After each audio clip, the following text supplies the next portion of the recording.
शिवानी और आप देख रहे हैं बीजापुर एक्सप्रेस। चलते हैं खबरों की ओर।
ಸರ್ ಇವತ್ತಿನ ಮೀಟಿಂಗ್ ನಾವು ಕರ್ನಾಟಕದಾದ್ಯಂತ ಈ ಹಿಂದೆ ದಾಖಲೆ ರಹಿತವಾದಂತಹ ವಸತಿ ಪ್ರದೇಶಗಳು ಅಂದರೆ ತಾಂಡ, ಆಡಿ, ಹಟ್ಟಿ ಈ ರೀತಿಯಾದಂತಹ ಅನೇಕ ಬಡವರು, ಕೆಲವರು ಅದರಲ್ಲಿ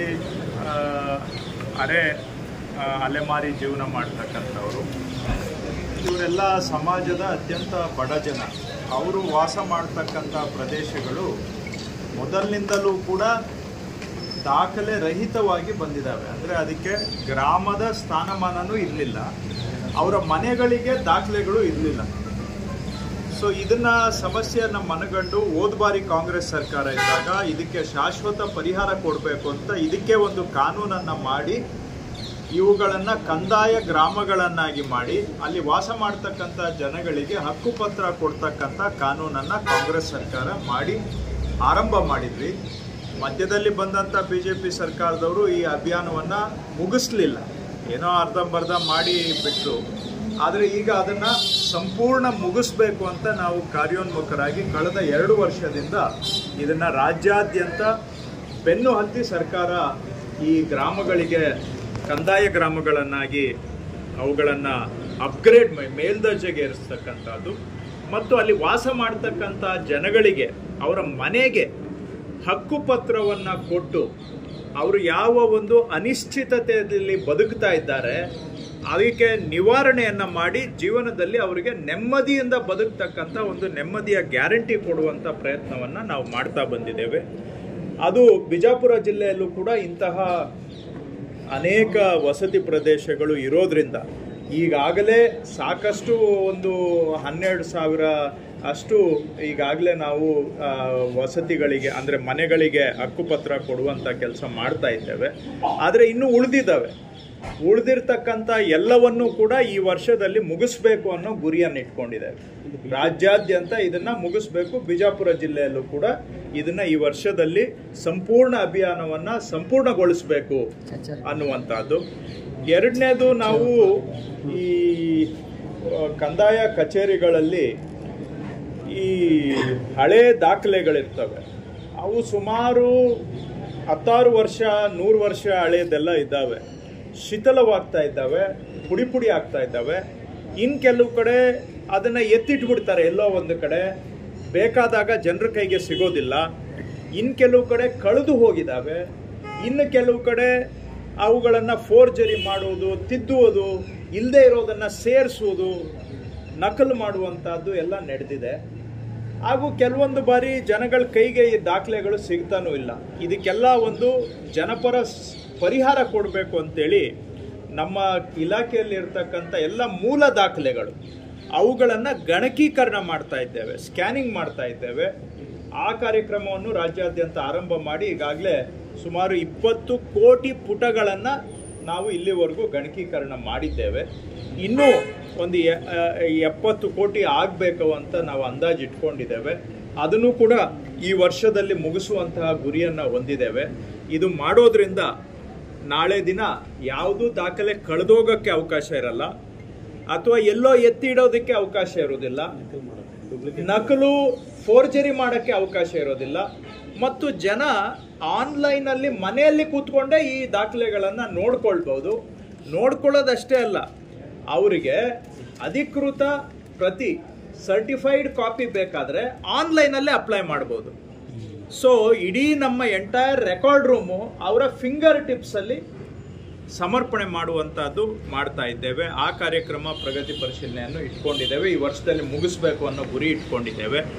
ಹಾಗೂ ಕರ್ನಾಟಕದಲ್ಲಿ ಒಂದು 52 ಲಕ್ಷ ಕೃಷಿ ಭೂಮಿಗಳು ಮೃತ ಹೊಂದಿರುವವರ ಹೆಸರಿನಲ್ಲೇ ಮುಂದುವರೆದಿದ್ದಾವೆ.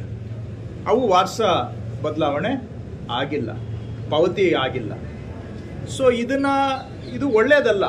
ಕೆಲವರದು ಪ್ರಕರಣಗಳಲ್ಲಿ ಕುಟುಂಬದಲ್ಲಿ ವ್ಯಾಜ್ಯ ಇರ್ಬೋದು, ಅಂಥದ್ದು ಹೊರತುಪಡಿಸಿ ಉಳಿದಂಥದ್ದು ಯಾವುದಿದೆ ಅವುಗಳು ಎಲ್ಲವನ್ನು ಕೂಡ ವಾರಸ ಮಾಡಿಕೊಡ್ಬೇಕಾಗಿರೋದು ನಮ್ಮ ಇಲಾಖೆ ಕರ್ತವ್ಯ. ಆದರೆ ಹಿಂದಿನಿಂದ ಇದು ಕಾಲದಿಂದ ಕಾಲಕ್ಕೆ ಆಗಿಲ್ಲದೆ ಇರೋದರಿಂದ ಸುಮಾರು 52 ಲಕ್ಷ ಈ ರೀತಿಯಾದಂಥ ಪ್ರಕರಣಗಳು ಇದ್ದಾವೆ. ಸೊ ಅವುಗಳನ್ನು ಪಾವತಿ ಖಾತೆ ಮಾಡುವಂಥ ಅಭಿಯಾನವನ್ನು ಕೂಡ ನಾವು ಆರಂಭ ಮಾಡ್ತಾ ಇದ್ದೇವೆ. ಅದನ್ನು ಕೂಡ ಬಿಜಾಪುರದಲ್ಲಿ ಆರಂಭ ಮಾಡಿಸ್ಬೇಕು. ಅದನ್ನು ಇವತ್ತು ಚರ್ಚೆ ಮಾಡೋದು ಕೂಡ ಈ ಸಭೆಯ ಉದ್ದೇಶ. ಈ ರೀತಿಯಾಗಿ ನಮ್ಮ ಇಲಾಖೆಯ ಅನೇಕ ಕಾರ್ಯಕ್ರಮಗಳ ಪ್ರಗತಿಯನ್ನು ಪರಿಶೀಲನೆ ಮಾಡೋದು, ಪ್ರಗತಿಗೆ ವೇಗ ಕೊಡುವಂತಹದ್ದು, ಕೆಲಸ ಮಾಡಿಸುವಂತಹದ್ದು. ಅದರ ಜೊತೆಗೆ ನಾವು ನಾನು ಆಗಲೇ ಹೇಳಿದೆ, ಯಾರಿಗೆ ಈ ದಾಖಲೆ ರಹಿತ ವಸತಿ ಪ್ರದೇಶಗಳಲ್ಲಿ ಅಂದರೆ ತಾಂಡ, ಆಡಿ, ಅಟ್ಟಿ ಇಂಥ ಕಡೆ ವಾಸ ಮಾಡ್ತಾ ಇರೋರಿಗೆ ಅವುಗಳನ್ನು ನಾವು ಅಧಿಕೃತ ಗ್ರಾಮಗಳನ್ನಾಗಿ ಘೋಷಣೆ ಮಾಡ್ತಾ ಇದ್ದೇವೆ. ಜೊತೆಗೆ ಅಲ್ಲಿ ವಾಸ ಮಾಡ್ತಾ ಇರುವಂತಹ 1 ಲಕ್ಷ ಕುಟುಂಬಗಳ ಮನೆಗಳಿಗೆ ಹಕ್ಕುಪತ್ರವನ್ನ ಈಗ 2 ವರ್ಷದಲ್ಲಿ ನಾವು ತಯಾರು ಮಾಡಿದ್ದೇವೆ. ಕಳೆದ 2 ವರ್ಷದಿಂದ ಅದೇನೆ ಇದು ಅವರು ನೋಡಿ, ನಾವು ಕಾನೂನು ತಂದಿದ್ದು ಕಾಂಗ್ರೆಸ್ ಸರ್ಕಾರ ಇದ್ದಾಗ, ನಮ್ಮ ಸರ್ಕಾರ ಇದ್ದಾಗ 36,000 ಹಕ್ಕುಪತ್ರ ತಯಾರು ಮಾಡಿದ್ವಿ. ಬಿಜೆಪಿ ನಂತರ ಬಂದು ಬರೀ 72,000 ಮಾಡಿದ್ರು. ಅದನ್ನ ಮುಗಿಸ್ಲಿಲ್ಲ, ಅಭಿಯಾನವನ್ನು ಮುಗಿಸ್ಬೇಕಾಗಿತ್ತು. ಆದ್ರೆ ಈಗ ನಾವು ಬಂದ ಮೇಲೆ ಮತ್ತೆ ಇದನ್ನ ಆಂದೋಲನ ಮಾದರಿಯಲ್ಲಿ ಅನುಷ್ಠಾನ ಮಾಡ್ತಾ ಇದ್ದೇವೆ. 2 ವರ್ಷದಿಂದ 1 ಲಕ್ಷ ಹಕ್ಕುಪತ್ರಗಳನ್ನು ನಾವು ತಯಾರು ಮಾಡಿದ್ದೇವೆ. ಅವುಗಳನ್ನು ಇದೇ ಮೇ 20ನೇ ತಾರೀಕು ಹೊಸಪೇಟೆಯಲ್ಲಿ ಆ ಜನಗಳಿಗೆ ಸಮರ್ಪಣೆ ಮಾಡ್ತಾ ಇದ್ದೇವೆ. ಯಾರು ಅಲ್ಲಿ ವಾಸ ಮಾಡ್ತಾ ಇದ್ದಾರೆ ಹಕ್ಕುಪತ್ರಗಳನ್ನು ಅವರಿಗೆ ಸಮರ್ಪಣೆ ಮಾಡಿ ನಮ್ಮ ಕೆಲಸವನ್ನು ಜನಗಳಿಗೆ ಒಪ್ಪಿಸ್ತಾ ಇದ್ದೇವೆ. ಆ ಕಾರ್ಯಕ್ರಮದಲ್ಲಿ 1 ಲಕ್ಷ ಹಕ್ಕುಪತ್ರ ವಿತರಣೆಯನ್ನು ಕೂಡ ನಾವು ಇಟ್ಕೊಂಡಿದ್ದೇವೆ. ಇನ್ನು ಉಳಿದಂಥ ಬ್ಯಾಲೆನ್ಸ್ ಏನಿರುತ್ತೆ ಇನ್ನು 6 ತಿಂಗಳಲ್ಲಿ ಮುಗಿಸ್ಬೇಕು ಅನ್ನುವಂಥ ಟಾರ್ಗೆಟ್ ಅನ್ನು ನಾನು ಇವತ್ತು ಸಭೆಯಲ್ಲಿ ಎಲ್ಲ ಅಧಿಕಾರಿಗಳಿಗೆ ಕೊಡುವವನಿದ್ದೆ. ಬಿ ಖಾತಾ ಸ್ಟಾರ್ಟ್ ಮಾಡಿದ್ರಿ, ಅದರಲ್ಲಿ ಸುಮಾರು ಜನಕ್ಕೆ ಕಂಪ್ಲೇಂಟ್ ಏನಿದೆ ಅಂದ್ರೆ ಅದ್ರ ಕೇವಲ ಒಂದು 20% ಜನರಿಗೆ ಮಾತ್ರ ಯೂಸ್ ಆಗ್ತದೆ. ಯಾಕಂದ್ರೆ ಅದರಲ್ಲಿ ಕಾನೂನುಗಳು ಇಷ್ಟು ಟಫ್ ಇದೆ ಅಂದ್ರೆ it's not useful to 80% people ಅಂತ ಹೇಳಿ. ಅಂದ್ರೆ ಈಗ 30 ವರ್ಷ 40 ವರ್ಷ ಹಿಂದೆ ಮನೆ ತಗೊಂಡಿದ್ದಾರೆ, ಜಾಗ ತಗೊಂಡಿದ್ದಾರೆ, ಅದಕ್ಕೆ ಕರೆಂಟ್ ಬಿಲ್ ಇರುವುದಿಲ್ಲ, ನೀರಿನ ಬಿಲ್ ಇರುವುದಿಲ್ಲ. ಅದು ಇದೇ ಕಾರಣದಿಂದ ಅವ್ರಿಗೆ ಬಿ ಖಾತಾ ಕೊಡೋದಕ್ಕೆ ಆಗುದಿಲ್ಲ ಅನ್ನುವಂತ ಅದನ್ನು ಸರಳೀಕರಣ ಮಾಡಿದ್ರೆ ಇನ್ನೂ ಹೆಚ್ಚು ಜನರಿಗೆ ಲಾಭ ಆಗುತ್ತೆ, ಸರ್ಕಾರಕ್ಕೂ ಲಾಭ ಆಗುತ್ತೆ ಅನ್ನೋದು ನೋಡೋಣ. ನಾನು ಇವತ್ತು DC ಅವ್ರ ಹತ್ರ ಮಾತಾಡ್ತೇನೆ. ಅದು ನೇರವಾಗಿ ನಮ್ಮ ಇಲಾಖೆಗೆ ಬರುವುದಿಲ್ಲ, ನಗರ ಅಭಿವೃದ್ಧಿ ಇಲಾಖೆಗೆ ಬರುತ್ತೆ. ಆದರೂ ಕೂಡ ಪರವಾಗಿಲ್ಲ, ಇನ್ನು ಸಾರ್ವಜನಿಕರ ಹಿತದಲ್ಲಿ ನಾನು ಅದನ್ನು DC ಅವ್ರ ಹತ್ರ ಇವತ್ತು ಡಿಸ್ಕಸ್ ಮಾಡಿ ನಾವು ಕಾನೂನಿನ ಅಡಿಯಲ್ಲಿ ಸರಳೀಕರಣ ಮಾಡ್ಬೋದು. ಆದರೆ ಕಾನೂನಿಗೆ ತದ್ವಿರುದ್ಧವಾಗಿ ನಾವು ಹೆಜ್ಜೆ ಇಡ್ಲಿಕ್ಕೆ ಆಗೋದಿಲ್ಲ. ಆದರೆ ಕಾನೂನಿಗೆ ತದ್ವಿರುದ್ಧವಾಗಿ ಹೋಗದೆ ಇರುವ ಚೌಕಟ್ಟಿನ ಒಳಗಡೆ ಸರಳೀಕರಣ ಮಾಡಲಿಕ್ಕೆ ಸರ್ಕಾರ ಬದ್ಧವಾಗಿದೆ. ಅದು ಏನೇನು ಮಾಡಬಹುದು ಅಂತ ನಾನು ಜಿಲ್ಲಾಧಿಕಾರಿಗಳ ಹತ್ರ ಇವತ್ತು ಚರ್ಚೆ ಮಾಡಿ ಅವರಿಂದನೂ ಮಾಹಿತಿ ತಗೊಳ್ತೇನೆ. ಇಲ್ಲಿ ಕೆಲವೊಂದು ಏರಿಯಾದಲ್ಲಿ ಪರ್ಮಿಷನ್ ಕೊಡ್ತಾ ಇಲ್ಲ ಸರ್, ಅವರೆಲ್ಲ ಸಾಲ ಮಾಡಿ ಸೈಟ್ ತಗೊಂಡಿದ್ದಾರೆ, ಮನೆ ಕಟ್ಟಕ್ಕೆ ಪರ್ಮಿಷನ್ ಕೊಡ್ತಾರೆ. ನನಗೆ ಅಷ್ಟು ಐಡಿಯಾ ಇಲ್ಲ ಅದು ಆ ಸಬ್ಜೆಕ್ಟ್. ಏನು ಯಾಕಂದ್ರೆ ನಿಮಗೂ ಗೊತ್ತು, ಒಂದೊಂದು ಸ್ಪಾಟ್ದು ಒಂದೊಂದು ಥರ ಕಾಂಪ್ಲಿಕೇಶನ್ ಇರುತ್ತೆ. ಗೊತ್ತಿಲ್ಲದೆ ನಾನು ಇಲಾಖೆಗೂ ಅಲ್ಲ, ನಾನು ಅಕ್ರಮ ಸಕ್ರಮ ಇದು ಮಾಡ್ತೀನಿ.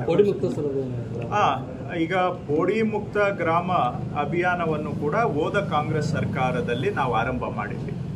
ಅದರಲ್ಲಿ ಏನಂದ್ರೆ ಒಂದೇ RTCಯಲ್ಲಿ ಬೇರೆ ಬೇರೆಯವರು ಹೆಸರುಗಳಿದ್ದಾಗ ಅವರಿಗೆಲ್ಲ ಪ್ರತ್ಯೇಕವಾಗಿ ಸರ್ವೆ ಮಾಡಿ ಸ್ಕೆಚ್ ಮಾಡಿ ಅವರಿಗೆ RTC ಮಾಡಿಕೊಡ್ಬೇಕು ಅಂತಕ್ಕಂಥದ್ದು. ಅದು ನಾವು ಹಿಂದೆ ಕಾಂಗ್ರೆಸ್ ಸರ್ಕಾರ ಇದ್ದಾಗ ನಾವೇ ಅಭಿಯಾನದ ರೂಪದಲ್ಲಿ ನಾವೇ ಹಳ್ಳಿಗಳಿಗೆ ಹೋಗಿ ಪೋಡಿ ಮುಕ್ತ ಗ್ರಾಮವನ್ನು ಮಾಡ್ತಕ್ಕಂಥ ಕಾರ್ಯಕ್ರಮ ಆರಂಭ ಮಾಡಿದ್ವಿ. ಆದರೆ ಅದೇನಾಯಿತು, BJP ಸರ್ಕಾರ ಬಂದಾಗ ಸರ್ಕಾರನೇ ಹೋಗಿ ಮಾಡಿಕೊಡೋದು ನಿಲ್ಲಿಸ್ಬಿಟ್ಟು ಅವರು ಏಕ ವ್ಯಕ್ತಿ ಪೋಡಿಯನ್ನು ಮಾಡೋದಕ್ಕೆ ಆರಂಭ ಮಾಡಿದರು. ಅಂದರೆ ಜನ ಬಂದು ಅರ್ಜಿ ಕೊಡಬೇಕು. ಆ ರೀತಿಯಾಗಿ ಅವರು ಬದಲಾವಣೆ ಮಾಡಿ ಅದರಿಂದ ಈ ಅಭಿಯಾನ ಸಂಪೂರ್ಣವಾಗಿ ಕುಸಿದು ಬಿದ್ದೋಗಿತ್ತು. ಅದನ್ನ ಈಗ ನಾವು ಮತ್ತೆ ಆರಂಭ ಮಾಡಿದ್ದೇವೆ. ರಾಜ್ಯದಲ್ಲಿ ಸರ್ಕಾರದಿಂದ ಮಂಜೂರಾಗಿರೋ ಜಮೀನು ಇರಬಹುದು ಅಥವಾ ಖಾಸಗಿ ಜಮೀನು ಇರಬಹುದು, ಇಂಥವುಗಳನ್ನ ಯಾವ್ದ್ಯಾವುದು ಪೋಡಿ ಆಗಿಲ್ಲ ಅವುಗಳನ್ನ ನಾವೇ ಅಭಿಯಾನದ ರೂಪದಲ್ಲಿ ಜನ ಅರ್ಜಿ ಕೊಡೋದಕ್ಕೆ ಕಾಯದೆ ನಮ್ಮ ಅಧಿಕಾರಿಗಳೇ ಹಳ್ಳಿಗಳಿಗೆ ಹೋಗಿ ಈಗ ಅದನ್ನ ಪೋಡಿ ಮಾಡುವಂತ ಕಾರ್ಯವನ್ನ ಆರಂಭ ಮಾಡಿದ್ದೇವೆ.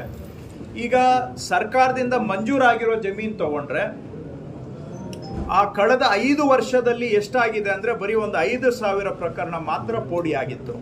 ಈಗ ಕಳೆದ 5 ತಿಂಗಳಲ್ಲಿ 30,000 ಪ್ರಕರಣ ಪೋಡಿ ಮಾಡಿದ್ದೇವೆ ಸರ್ಕಾರದಿಂದ ಮಂಜೂರಾಗಿರೋದು. ಖಾಸಗಿ ಜಮೀನು ತಗೊಂಡ್ರೆ ನಾವು 2022ರಲ್ಲಿ ನೋಡಿದ್ರೆ, ಹಿಂದೆ ಬಿಜೆಪಿ ಸರ್ಕಾರ ಇದ್ದಾಗ ಬರೀ ಒಂದು 26-28 ಸಾವಿರ ಪೋಡಿ ಆಗಿತ್ತು ವರ್ಷದಲ್ಲಿ ಖಾಸಗಿ ಜಮೀನು. ಈಗ ನಾವು ಒಂದು ವರ್ಷಕ್ಕೆ 1.25 ಲಕ್ಷ ಪೋಡಿ ಮಾಡ್ತಾ ಇದ್ದೇವೆ. ಸೊ ಆ ಥರ ನಾವೇ ಜನ ಅರ್ಜಿ ಕೊಡೋದಕ್ಕೆ ಕಾಯದೆ, ಜನ ಬಂದು ನಮ್ಮ ಕಚೇರಿಗೆ ಬರೋದಕ್ಕೆ ಕಾಯದೆ ನಾವೇ ಹಳ್ಳಿಗಳಿಗೆ ಹೋಗಿ ಪೋಡಿ ಮಾಡುವಂತ ಕೆಲಸವನ್ನು ಕೂಡ ಅಭಿಯಾನವನ್ನ ರಾಜ್ಯಾದ್ಯಂತ ಆರಂಭ ಮಾಡಿದ್ದೇವೆ. ಎಲ್ಲ ಹೇಳ್ತಾ ಹೋದ್ರೆ ಜಾಸ್ತಿ ಆಗುತ್ತೆ ಅಂತ ಒಂದೆರಡು ಕಾರ್ಯಕ್ರಮ